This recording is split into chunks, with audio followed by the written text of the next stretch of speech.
Welcome back to Suddenly I See, a gender toolkit for the Smithers, BC area. I'm Laszlo Polgar. And I'm Christine Bruce. We're taking a little detour today, thanks to another book, Libraries and Homelessness, an Action Guide by Julie Ann Winkelstein, was on display recently at Smithers Public Library. Chapter 3 is almost entirely devoted to the LGBTQ plus community and their experiences, which naturally led us to Wendy Wright's door. Wendy is the director of our library, and I've always thought our library has exceptional policies regarding the homeless. But would Winkelstein agree? Well, let's find out. We've called this episode Libraries Are for Everyone. Inclusivity for all, which is how I believe all public space should be managed regarding the homeless and, of course, for the genderqueer community.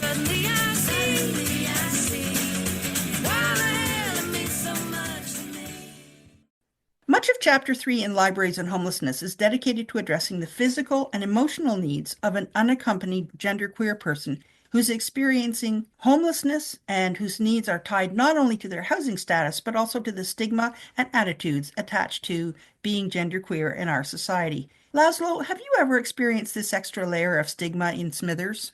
I'd say, in a way, yes. I'm not, super confrontational when it comes to anything public. So many people in town just kind of assume that I'm cisgender and I'll let them. However, that kind of letting them comes from social stigma that trans people have. There's a stigma that I've seen against a lot of us. And then there's that gender thing. And then with being lower income, that can also really greatly impact how somebody can see you. So I'd say, yeah, since I'm also lower income, I feel that kind of stigma on top of it and feel I can't really pay much attention to the expression of my gender as much as I would if I wasn't lower income, if that makes sense. Yeah, no, it does make sense. Yeah, I end up having to pick fights very, very consciously and make sure that I'm not putting too much energy into something that I don't have. Right. If that makes sense. Yeah, no, it makes perfect Yeah, sense. Yeah, I if definitely say there's some kind of stigma. if you've got regular battles going on, then having to pick which ones you're willing to put your energy into is tough. So, For according to sure, the for book, sure. housing and identity-related supports are key for lesbian, gay, bisexual, and questioning youth experiencing homelessness. Whereas transgender youth need housing first, followed by transition-related supports like access to legal support, name and gender marker changes, access to health care specific to transgender youth, access to hormones and emotional support, in addition to healthcare, education, and employment, like the average LGBTQ youth. Yeah, no, I completely agree. All of those kinds of supports are super, super life-saving, especially for lower income or non-accepted individuals that need help to get that kind of access. Drugs, surgery, therapy, and counseling are all incredibly expensive things, and many people don't have the sources or means to have any of those things to help. So definitely having outside supports to get that kind of attention is life saving at the end of the day. Yeah. It can kind of change somebody's whole experience with themselves and the world around them. I'm glad you called it life-saving, Laszlo, because somebody said something to me the other day. I bought myself a new bicycle and they said, "Oh, way to treat yourself." Well, actually, it was a necessity because we had a dump of 3 feet of snow and my mountain bike just can't get through it, whereas a fat bike is going to make it. And if I have the money to do that, then I'm going to, Mhm. it's not a treat though, it's a necessity. And I'm listening to you and I'm thinking, wow, and what a level above what I'm dealing with. It's not a treat at all. It's not something that you buy yourself as a treat for Christmas. All these supports, physical and emotional, are what get you through. For sure. Even just going on hormone replacement therapy or even just getting some kind of counseling or therapy for mental health is something that has changed my life and many of the trans people that I have talked to and been around. Just those two things alone can be such a huge deal breaker for someone's mental health or where they are in the moment. Yeah. Definitely has a huge impact on people, especially if they're lower class, because there's a lot of this hopeless air I've seen with a lot of trans people in my tax bracket where a lot of us just kind of accept that we might never be able to get the surgeries that we want. And it's definitely very emotionally taxing on a lot of different people. Well, I'm sorry for that. That's too bad. Wendy, I'm so pleased to have you on our show, Suddenly I See. It's really great to see the community exploring these opportunities and making it easier for people. Oh, thanks for inviting us. I'm just so pleased that we have a community that gets it. I feel like I have a lot to learn from you. Well, libraries are places to come learn. I mean, we've got about 35,000 books, including a lot specifically on this subject. So it is a great place to come and learn. Okay, I want to talk about assessing your library because there are so many things about this library that I think you've got it bang on. As I'm reading this book, Libraries and Homelessness, I'm thinking, yeah, my library does that. Yeah, my library does that. And I'm really proud of it. But I want to talk about this so that people understand what that means. The book offers several suggestions when you're assessing a library's ability to address homelessness and genderqueer issues as well. You know, they make a big deal of it in an entire chapter. So here are the ones that jumped out at me as being part of your library's work. Current partnerships. I was thinking the Situation Table, the town. Are there others that you think? The Friendship Center, Northern Health Outreach. If we're looking at homelessness, we meet with the Friendship Center to find out which services they're offering so that we can point people in that direction. Same with Goodacre Place, Smithers Community Services Association, Positive Living North. And we're always in close communication with people. We also have the RCMP and the community safety officers drop in regularly to give us updates, just so that we know what's going on, so we hear as much as possible. And are there things that are genderqueer specific that you partner with people in town, or is that sort of rolled into the homelessness? Yeah, we always offer something for the community Pride celebration. So we have a Pride story time, and there's usually a Pride-related craft as a part of that. And we also have our tent at the community Pride celebration, which has been really great. The thing we weren't expecting, and that's most noticeable about that, is the number of teens who have started using the library or got library cards because they saw our books at the Pride celebration and they wanted to borrow them. We don't have a teen area for teens to sit separately from everyone else and hang out in this library, which is something we really have wanted for many, many years. It's one of the reasons why we need a larger library. We just have one tiny little teen aisle. But when we started displaying our LGBTQ plus books and DVDs at the Pride celebration, tons of teens were coming up and asking if they could borrow the books. Wow. And of course, they can get a free library card, so we would register them on the spot. And then we noticed so many more teens using the library. Cool. I'd like to hear that. Another thing that jumped out at me was that there's a supportive community. In terms of homelessness? Homelessness and genderqueer both. In terms of homelessness, I can't thank my team here enough, the front desk team, for the humanitarian work that they do of gently sharing a different, more generous and gentle perspective with people. That has made huge changes in the community.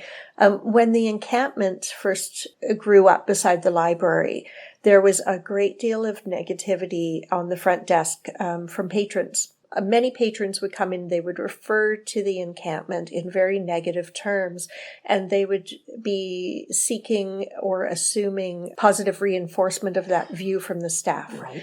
And the staff would share their perspective, which was not negative. It was actually very supportive, and people were surprised, and they would ask, well, why? Why don't you mind? Why are you glad they're there? Why do you think it's a good thing? And the staff on the front desk went a long way towards changing attitudes and perceptions of the encampment.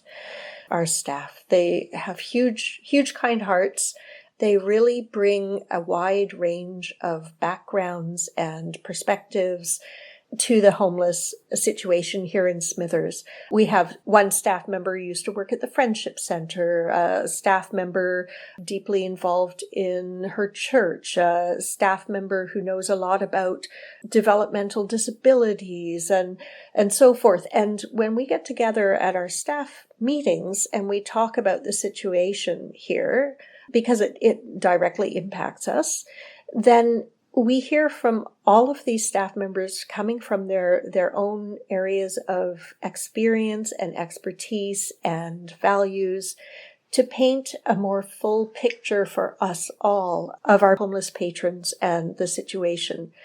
That goes into educating all of us, opening our eyes to new ways of looking at our neighbors here, and ultimately is shared out with our patrons who come to use the library. Mm-hmm. There are two other things here that when they suggest assessing your library that I can see clearly here. Public access to computers with internet connection. Mm-hmm. Everybody comes in all the time and uses them. Yeah. And the big one, in my opinion, is the all genders bathrooms. Well, I have to thank someone who I've never met who actually emailed the library years ago before the pandemic and suggested that. We had a back and forth conversation in the email as I asked different recommendations of signage and language and so forth. And they said that they had visited our library and they wanted to recommend that we adopt gender neutral washroom signage. And I'm very grateful to them because I think it works really, really well. I hope that it's very inclusive. Yeah, that was a patron suggestion. Well, it was a good one. Yeah, I love it. The next topic in the book is what your library can do. And I love this one because this gives you the recommendations that you can take into consideration. The book is recommending things that create a welcoming, supportive, and useful environment for all youth experiencing homelessness, including the LGBTQ+. So make your forms gender neutral. Are they? I don't know. We don't have our forms that we have very few actual forms in this digital age, but I can't think of any that would require you to put a gender. And when you sign up for a library card or membership, it doesn't ask your gender. Hooray! Yeah. And examining your signage. I love your front door. Yay! Because it always makes me feel like everybody's welcome. Excellent. That was the idea. What I call those signs are the thou shalt nots. No loitering. Yeah. Those ones always make me feel like, okay, I'm being bad. I know. You know, I will say with our signage, and thank you for the kind words, we have had a difficult time with our signage. So at first, when we were experiencing issues with unwanted behavior that disrupts everyone, right, all users, we tried to make our signage as gentle and positive as possible. And it wasn't strong enough. There is a stereotype of people work in libraries that were quiet and polite, and we are. Yeah. So we really don't want to say, hey, that's not our nature. So, but when we started having more and more issues with people from the encampment and with really problem behavior that was disrupting it for all the users of the library, the situation table told us, we had a number of representatives from different agencies came to our staff meeting, and they looked at our signage and said, it has to be really explicit. It has to be very firm, very short, very much to the point. And we really struggled with that because that's not our natural tone. So we tried to make it a bit more no swearing, no yelling. It still is quite gentle and positive because that's how we try to make all of our messaging to everyone is to flip it around and make it positive. If we can't do something, tell people what we can do. Right. If we don't want a certain behavior, tell them what we do want. Right. So this is the quiet space instead exactly, of saying no yelling. Exactly. People respond to different things and different ways of communicating. Right. One of our staff members at a staff meeting pointed out that she used very metaphorical roundabout language for a patron, and it turns out they were autistic and they couldn't decipher what she was saying. Oh. Yeah, so right. It had to be very blunt. Not everybody fits into those brackets. Exactly. And that's the conversation we're trying to have now. There are so many different ways that people will react to the same thing. Yeah. Or not be able to understand something or understand something differently. Yeah. And triggers. I mean, some people Yes. their back will get up immediately Yeah. at something else that someone finds respectful or inclusive. Doesn't include everyone. Yeah. Because we're all so different. We are. Yeah. And that's the beauty of this. There's so much more Yeah. color when you Yeah. allow everyone to be It themselves. makes it very interesting, and that's my favorite thing in life, is to find things interesting. Yeah. Laszlo, one of the things I have always loved about our library is its entrance, because it's all the messaging on it is very positive and welcoming. You know how sometimes you go to a door and it says bathrooms are for paying customers only. I always find that really off-putting, but our library doesn't ever put up that kind of negative signage. Have you noticed that? I definitely noticed that in terms of the signage, there's definitely, if anything, more positive signage than that I've seen from the library in town. I've never felt particularly attacked or discomforted or anything like that from the posts that are up on the walls and whatnot. It's all pretty positive environment. Like right when you walk into the door, it's a very accepting kind of air. And yeah, I definitely do. I notice it, and I can appreciate it from that kind of like surface level. And like even though it's kind of is that surface level, like you can get signage and you can have all of these like posters and stickers and whatnot saying that you're accepting of these communities, but it is also very important that once you're in those doors, that the staff themselves are very welcoming. And I have also seen the staff of the library in town are super kind and welcoming and very patient people, which is great. Community isn't just the decor that we have up and the signs that we have saying that we accept people for who they are, but it's the personalities and the lives of the people that create that kind of community. So it really means a lot to have that friendly face behind all of the post-its and the signage that's in the entrance. I have always felt it was a positive place, but having read this chapter in the book and having had a conversation with Wendy, I felt like I had to go back and just reinforce for myself how much effort they have gone to. This isn't something that just happens automatically. They've put quite a bit of energy into ensuring that the front entrance is welcoming and that staff are trained properly, and that I can tell that they're making quite an effort on our For behalf. sure. It's really impressive. It is. It's really impressive and it's super appreciated from the side of the community that I'm in. It's very appreciated, and knowing that there's that safe space, especially for the queer youth in town, is so super important. Yeah. Okay, so a couple more things your library can do. Indicators like rainbows that suggest the place is inviting. And you have those. I mean, I literally, when I was writing these questions up, I literally rode my bike over to the entrance when you weren't open, and I looked. Yay, that's great. And I'm wearing a t-shirt right now that says libraries are for everyone. And we bought a poster with this image on it and this messaging for Pride Month as well.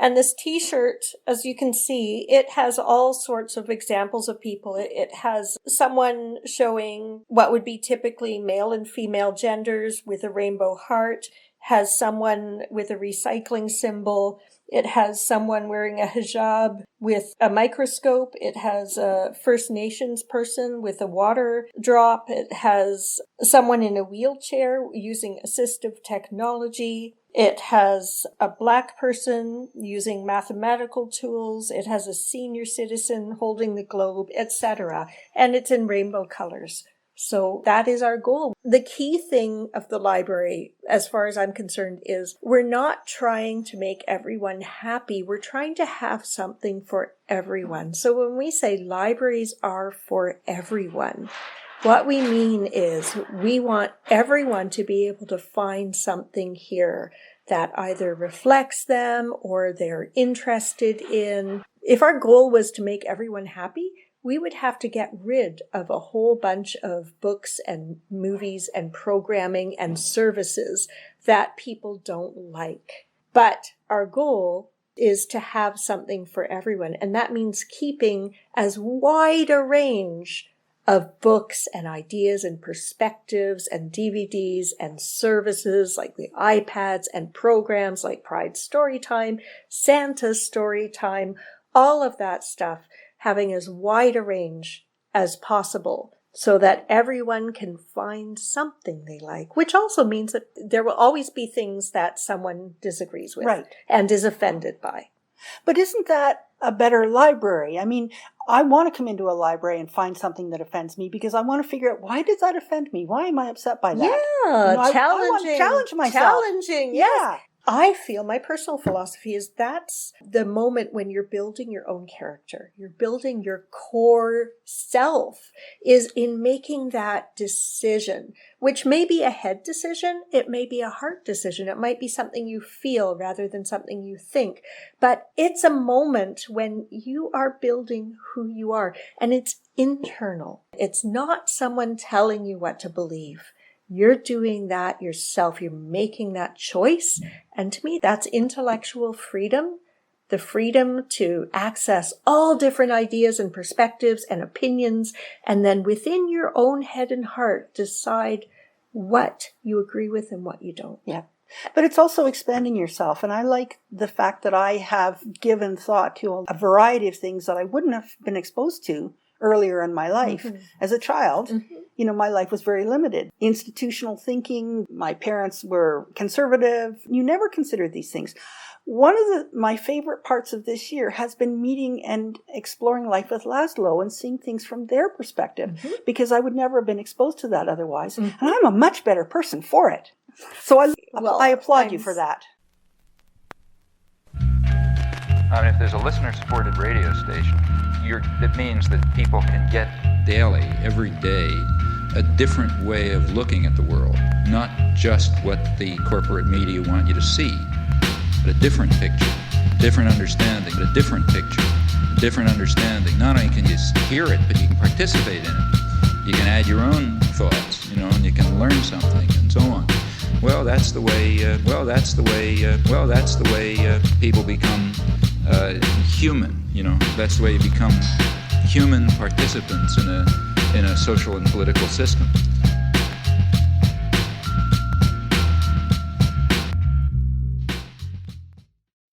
My name is Wendy Wright. I'm the director of the Smithers Public Library, and I want everyone in this community and beyond to know that libraries are for everyone. You are listening to Suddenly I See, a gender toolkit for the Smithers, BC area. On CICK 93.9 FM. I'm Laszlo Polgar. And I'm Christine Bruce. In the first half of this episode, which we've entitled Libraries Are for Everyone, we've talked about assessing your library and what your library can do to make itself more inclusive. Next up, indicators of a trauma-informed care and environment, and addressing resistance from the larger community. This is how all public space should be managed, in my opinion, inclusive for everyone. I bet you're wondering why we're digressing from our original book, Gender Your Guide, by Dr. Lee Ayrton. It's partly because my life meanders, and when I saw the book Libraries and Homelessness, I wanted to know more. But actually, it's because I'm in this headspace of making my town more genderqueer inclusive, which is why the book caught my eye at all. Our library in Smithers is a model of inclusive, diverse, equitable, and client-centric. And when you're trying to make something happen, it's easier when you can point to a good example of what you mean, which is what I believe our library is. Indicators of a trauma-informed care environment. This is a topic that I think is key to this book and to this conversation. And I want to embrace it as much as possible. The book recommends creating a trauma-informed care environment with this definition. A trauma-informed care agency is one where every part of its organization management and service delivery system is assessed and potentially modified to include a basic understanding of how trauma affects the life of an individual seeking services, and is based on an understanding of the vulnerabilities or triggers of trauma survivors that traditional service delivery approaches may exacerbate to be more supportive and to avoid re-traumatization. Here are 3 indicators that I want to talk about briefly. Again, watch for do not signs and replace them with more positive messaging. I think that takes a lot of effort. Like one of the signs that I used to see in a town that I was raised in was bathrooms are for customers only. And that used to really infuriate me because it's very exclusive. Oh yeah, bathrooms are one of the most important things for homeless We people. all need them. I mean, it's one of those things that you have to think about several times a day, trying to find a bathroom, especially if you don't have money to go in and buy something so that you can use a bathroom.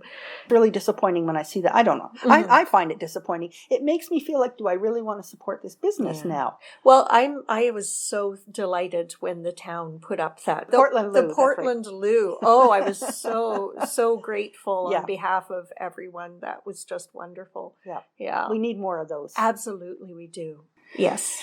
And then, similar to that, removing barriers to receiving services. So I have seen it in lots of places where the requirements are really rigid for things like registering for a card, or there's a lack of flexibility in serving users. No, you can't do that. I call that shooting yourself in the foot. Because do I really want to come back and interact with you again later? Exactly. Yeah. So what is something that we did years ago, probably, I don't know, 7 or 8 years ago, before Goodacre Place was built, and there was the shelter on Broadway Place, a shelter. We came to an agreement where residents of Broadway Place, which was short-term shelter, could use that address to get a library membership. I love that. Yeah. So what we normally do is we do ask to see ID when people come in and ask for a membership. And that's because people within the town of Smithers and Area A of the regional district, they pay for library service in their taxes. And people outside of that, like Telqua or so forth, they don't pay any taxes for library service. So there's an upfront fee for membership each year. So that's why we asked for ID with an address, which meant that people in the shelter couldn't get, and homeless people couldn't get a card. Oh. So we changed that years ago. So people in the shelter could get a card. People who weren't in the shelter and were homeless could not at that point. And the reasoning behind that was, as I know very well, because I was actually homeless myself when I was 15 in Toronto, I fully understand it is really difficult to take care of items, make sure they're not stolen, lost, wet, muddy. Yeah. You know, if you've got everything in a couple of plastic bags, they're going to go missing or get wrecked. Yeah. It's heartbreaking. So when I was in that situation, I would spend the whole time in the library just reading, but I didn't have a card. I wouldn't borrow materials. So anyway, at that point, we still weren't letting homeless people borrow materials because we assumed that there was a high chance that they would be lost or damaged, which is true. There is a high chance. Yep. But when the encampments began beside us, we figured, okay, you know what? We know where people are. These people have tents. There's still a good chance that the items will be lost or damaged, but we are building a relationship. And when the encampment first began, we knew everyone by name. They were in here constantly, and we did develop a really close relationship. And so we did give people cards. We did let them borrow items. And yeah, a few went missing, a few were lost, and we just paid for them ourselves because we knew a homeless person doesn't have money to replace a DVD or a book. Now, as the encampment grew, a lot of people started coming in who would be there more temporarily. And unfortunately, we've lost that close relationship that we had with the campers over the first 2 years. Right. And there's a lot more turnover. But in the first 2 years, we knew everyone. And so we did start giving memberships and letting people borrow materials. Now, I want to bring this conversation back because obviously our main focus is genderqueer people. Mm-hmm. Does that translate in any way? Do you ever find that there are barriers that need to be removed on behalf of the LGBTQ community in any way? We have a strategic plan right now. In the strategic plan for the library before this one, and I think it ran for about 5 years, outreach to the LGBTQ plus 2A community was a strategic priority because we had so few materials in the library with LGBTQ characters or subject matter or authors, and we didn't have any programming that was focused on that subject. And so we made that a priority, and we made outreach a priority. So we connected with the GSA at Smithers Secondary, let them know that we wanted to make sure that we had anything that they were interested in at the library. We were a part of the very first Smithers Pride community celebration and have been ever since. We started doing a Pride story time. We brought in Ivan Coyote to the old church, and partnered with Smithers Pride in that. And so what we wanted to do was basically let people know they were welcome and have things that they might be looking for. Not only do we want to have things that reflect people, but I think it's just as important for people who aren't LGBTQ plus to be able to read books on that subject matter to gain more insight and empathy and understanding. We say libraries, they should be windows, mirrors, and sliding glass doors, so people can see themselves reflected. People can learn more about people that they may not understand and develop more empathy. And people can step through briefly while they're reading a book and walk into a world that isn't their own. Mm-hmm. It's just as important for people who don't have those experiences to be learning about those as a family or as children so that they can empathize. Mm-hmm. That's why we have a couple of kits. I don't know if you've seen them, Christine, but we have one on poverty and homelessness. We also have one on pride. We have those both for people to use them as mirrors to reflect their experience and also to learn about their neighbors so that they can develop more understanding and awareness and empathy. Cool. And you were mentioning that you have a couple of particularly transgender books. Would you like to talk about those? Yeah, you were talking about transitioning, and we also have brochures at the front desk that are lists of Pride-related titles. We have one for teens and adults and another one for children. And it lists all of our books and DVDs on those subjects. But we have here a graphic novel called First Year Out, A Transition Story by Sabrina Symington. I found it very enlightening. This is about someone transitioning to a female body through surgery and hormones and just what that could be like. It's a memoir. We also have another one which checked out at the moment. It's called Gender Queer by Maya Kobabe. And that was a memoir as well in graphic novel form of someone's life trying to figure out their gender and sexuality. It was incidentally the most banned book in the States last year of all of the book bannings. Woohoo! I'm glad to hear somebody's got it. Well, actually, the reason why I bought First Year Out, A Transition Story, it came to my attention because it was in a school in the Lower Mainland, and one of the library staff emailed me and said that the principal had ripped out a page with an illustration that they found offensive. And so I thought, well, clearly I need to read this book and see what this is all about. So I bought it for the library. It was a very good book. So we have a huge selection. So please do look for those pamphlets that we have put together with terrific lists of all of the materials we have. Cool. I think your library is really welcoming and your staff make it easy to use the resources. And I want to tell you that I have to resist the urge to hug your staff nearly every time I visit. I don't know if that's an appropriate response, lovely. so I've never done it. But that's absolutely lovely. So one other topic I want to discuss here today, and that's addressing resistance. There are a lot of people who are going to resist changes, right? People don't like change. Yeah. The book, Libraries and Homelessness, explains resistance this way. Resistance is frequently prompted by fear, with the stigma and assumptions about unhoused people and LGBTQ people precipitating that fear. Public education campaigns, bringing in speakers with the lived experience of homelessness, partnering with social service agencies, volunteering, or, and I've highlighted this part, creating programs so staff members and library users have direct and personal interactions in a shared setting without a power differential. Mm-hmm. I love that one so much because the power differential is the problem almost always now. Yeah. And our world has become increasingly insecure, don't you think? I mean, we just can't seem to trust each other anymore. I agree. It's a sad thing. I've definitely seen a lot of insecurity. I see a lot of insecurity, but I'm not really sure what to do about it, except just kind of work through it as it's going.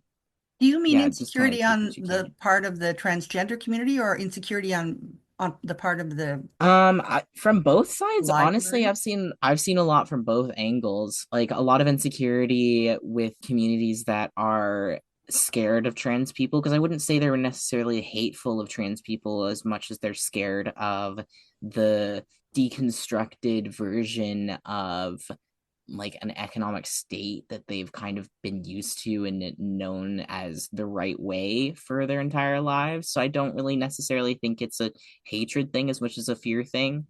So because there's so much more acceptance in the world for trans people, there's a lot of insecurity on that fear end. And then for trans people themselves, there's more support, but there's also, because of those people that are afraid, a lot of vocal hatred and insecurity thrown at trans people, which in turn makes trans people more insecure in their identities and how they're expressing themselves. And I've definitely gotten a lot of that myself that I've had to deal with. And I've also seen a lot of insecurity So would on that the be a good outside. thing to add to my toolkit is to try and bridge gaps and to encourage people to communicate, to talk with each other, and just to be really gentle with people? I'd say there's not a ton, because it kind of depends on the person, right? It's more of that work with it as you come to the bridge, and don't like pre-plan too much on how you're going to go about a lot of educational things when it comes to trans stuff, because a lot of the time it's from the trans perspective not really worth the emotional or mental tax that it takes to mend that gap and like bridge it properly Okay. between themselves and a person that's hating out of fear. Yeah. In the right moment, though, definitely, if there's like spaces that people can open up and have mutual conversations and educate each other, it definitely for sure is a great way to go. One of the things I really love about libraries is that we facilitate opportunities for people to learn from each other and learn in different ways. And that's when we bring in speakers, we create community programs and so forth. So over the years, we've had a few different opportunities like that. Pre-pandemic, PLN used to have a program where they made calendars they would give cameras to their clients and have them go out and take photos of their world from their perspective. And these people were primarily Indigenous, primarily homeless, primarily substance users with addictions. And they would put together a calendar. So we had a program where they were able to come in and they'd put together a book one year, and they were able to come in and talk about their book. And that was a public event.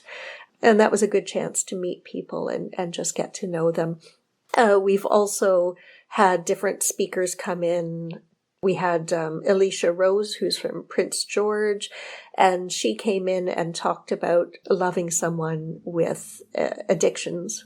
And she gave a great talk. Actually, it was so meaningful that the Goodacre Place and the Women's Transition House both invited her over there to give talks, which I think is terrific because then she's really reaching people who might not necessarily come out in public. Yes. There is a lot of resistance, but we do try to give opportunities for people to meet people face to face, to put a name and a voice to people, and try to break down some of that fear and generate some understanding. And I think I'm really big on those kits for children because I think it starts in childhood. Mm. Now, one last question. I get a sense that this library is very welcoming and open to the homeless. They're very generous atmosphere. Do you ever encounter situations where the genderqueer community might feel uncomfortable here? Do you work extra hard to make sure that, again, this space is open for them as well? Or do you find that people resist that? I haven't heard people who identified themselves as genderqueer to us say that it did not feel welcoming. That doesn't mean it doesn't happen. It might. I hope it doesn't. But to my knowledge, it hasn't. However, as I mentioned before, we do have all perspectives in our collection. And we also have all perspectives, or, well, we don't have the time to generate programs for every perspective. The way it's a lot easier to fit a book on the shelf to have a wide range of perspectives than it is to actually put on a 2-hour program. But your books aren't being damaged or stolen or... We receive complaints about LGBTQ positive materials. Okay. Yes, we do. We have not yet received complaints about LGBTQ negative materials or critical materials, which of course we have as well, because we have books showing every perspective throughout history, right? I mean, like, older books will be full of racism. Right. They'll also be full of homophobia. And some newer books are transcritical because we have every opinion in here. But so far we haven't received complaints except for against, like, we've had people come in, give back their library cards and saying, I don't want to support your library anymore because of all this gay stuff. That's disappointing, isn't it? Yes, it was, because you talked about shooting yourself in the foot. Yeah. Well, that's cutting off your nose to spite your face. Yeah. I mean, goodness, 35,000 books, and you don't like some of them, so you're going to give up all of them? That's really sad. We've had other people saying, I'm not going to bring my children to the library anymore because you had a Pride story time. We've had people say, I'm not bringing my children to the library anymore because you have a bunch of books talking about gender as more than a binary. So we've had lots of complaints against our LGBTQ plus positive books and programs. Yeah. Well, then I would suggest that that's a reason to have more of that kind of books, because we need to become more open-minded and more aware of what our community really exists. I mean, I have family members who pretend that things don't exist so they don't have to deal with them. Mm-hmm. I don't think that's going to get you very far. Mm-hmm. I think we need to address it. And having the books in the library is a good start. Yeah, it's important to have, it's absolutely important to have every different view and every different opinion. It's interesting because now that I think of it, I was telling you that Genderqueer was the most banned book in the States, and it's positive about gender fluidity and a non-binary identity of the author. But the most challenged book in Canadian libraries ever is a book called Irreversible Damage, which is transcritical. Oh! It was the most challenged book ever. And it received 18 challenges in 1 year, which is many, many, many times over the biggest number of challenges any book's ever received in Canadian libraries. And so even though the vast majority of challenges to books and programs in Canada are to LGBTQ plus positive materials, people are using the same tactic to suppress the opposite perspective that they disagree with, which I found really disappointing because I'm bi. So for me, when I was a young person, intellectual freedom and having a wide range of materials, committing to having all perspectives and all opinions, to me was a way to ensure the inclusion of LGBTQ voices. Right. And I found it really, really disappointing back in around 2018 to 2022, when people started using censorship or pressure to censor from the opposite end of the spectrum as well. I thought, no, we're doing the same thing. That's right. That's no better than anyone else. It reminded me of my mother when I was a kid and I'd come back crying from being bullied, and she'd say, don't stoop to their level. Try to do things differently. But unfortunately, the censorship does come from all ends of the political spectrum. We're lucky that so far here in this library, so far, the only censorship attempts have been against LGBTQ positive materials. But yes, it is coming from all over the spectrum.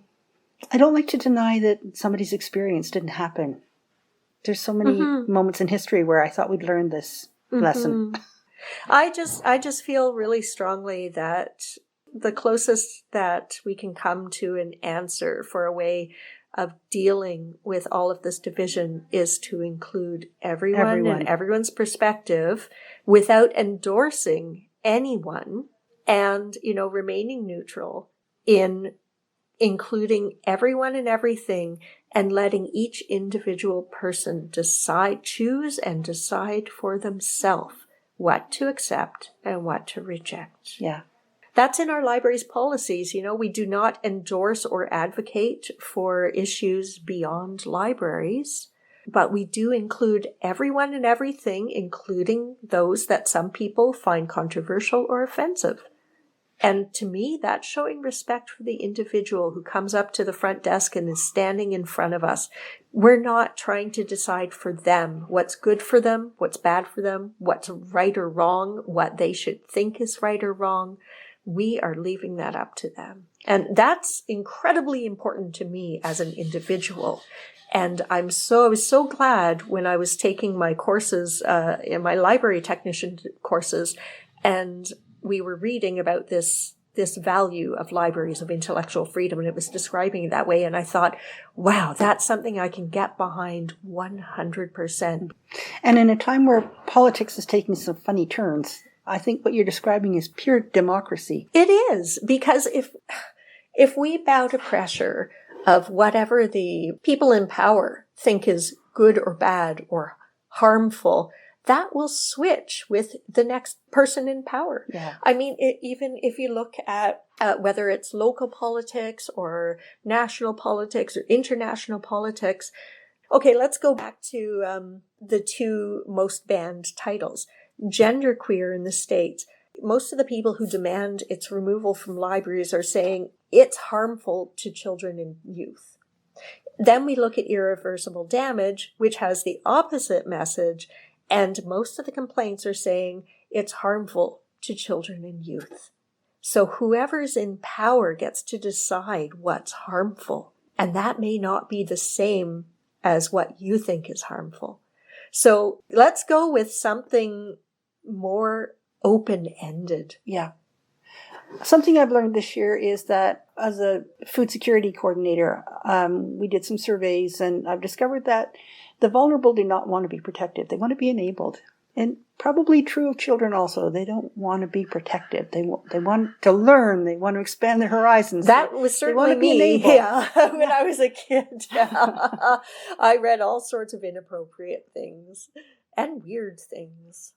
My mother was the secretary of the United Church in our neighborhood, so I'd have to spend lunch hours and after school a lot of the time in the church, and it would be closed, and the only person there would be my mother. And I'd be reading a lot of religious books, and then I'd come home and I'd read my dad's library books, which were full of sex and murder and all kinds of weird stuff. So really weird mix.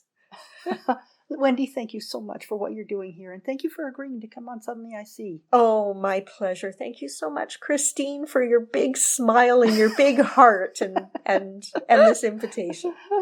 This is so great. And that's it for Suddenly I See this week on CICK 93.9 FM in the Smithers, BC area. I have to admit to being even more smitten with my public library and its excellent policies. For sure. What about you? What do you feel about the Smithers Public Library? Call the CICK station at 250-847-8769 and leave a message, or email us at cick_suddenlyic@gmail.com. And for now, a Facebook page called Suddenly I See, a gender toolkit for the Smithers, BC area. See you in a couple weeks, Wizzy. See you!